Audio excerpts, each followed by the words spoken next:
भन्नाट रेसिपीमध्ये आपलं खूप खूप स्वागत. मी राजश्री कदम. चला तर आज मस्त चमचमीत झणझणीत शेवग्याच्या शेंगाचा ठेचा दाखवणार आहे आणि खूप चविष्ट ही रेसिपी आहे.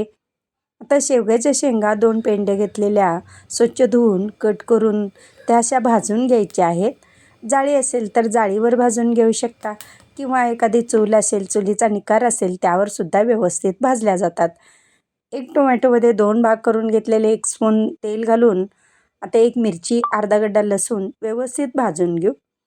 आणि समजा टोमॅटो भाजायला वेळ लागतो आणि जर मिरची आणि त्यातला लसूण भाजला तो काढून घेऊ शकता बाजूला आणि टोमॅटो पुन्हा भाजून घ्यायचा व्यवस्थित. तर नाहीतर काय होतं तर लसूण आणि मिरची करपण्याची शक्यता असते. आता छान असा टोमॅटो भाजून घेतो इकडं, तोपर्यंत या शेंगा देखील भाजलेल्या आहेत शेवग्याच्या.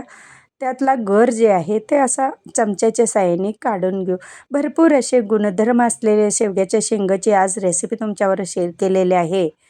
आणि एखादा माणूस आजारी असेल तरी ही खमंग चटणी ठेचा तुम्ही बनवून त्यांना दिलात तर 2 घास जास्त जाण्यासारखा हा रेसिपी आहे.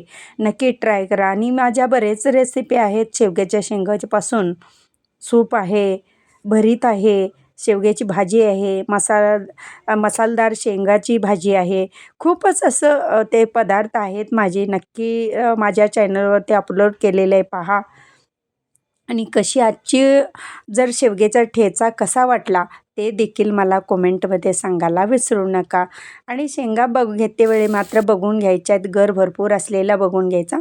आता काढलेला गर आपण ह्याच्यामध्ये ॲड करूया. आता व्यवस्थित टोमॅटो भाजले गेलेला आहे, मिरची, लसूण भाजले गेलेलं आहे. चवीपुरतं मीठ घालूया, थोडीशी कोथिंबीर, अर्धा चमचा जिरे घालायचं आहे. मस्त गावरान पद्धतीचा ठेचा तयार करून घ्यायचा आहे. वाटीने किंवा तांब्याने असं गरगटून घ्यायचं आहे किंवा एखादा खलबत्ता असेल तर खलबत्त्यामध्ये ठेचून घ्यायचं आहे. मिक्सरला वाटलं की चव त्याची निघून जाते.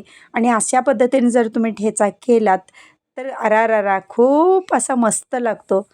आता हा ठेचा तयार झालेला आहे, तुम्हाला दाखवते. तोंडाला पाणी सुटेल असा हा ठेचा बनवून तयार झालेला आहे पहा.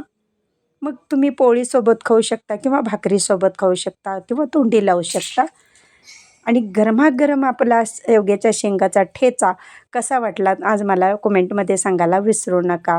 मस्त 2 घास जास्त जाणारी ही रेसिपी आहे. खमंग, चमचमीत, झणझणीत रेसिपी तुमच्याबरोबर आज शेअर केलेली आहे.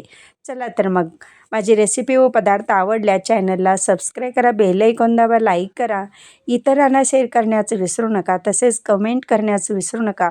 आपल्यासाठी अशीच नवनवीन पदार्थांनी तोपर्यंत धन्यवाद.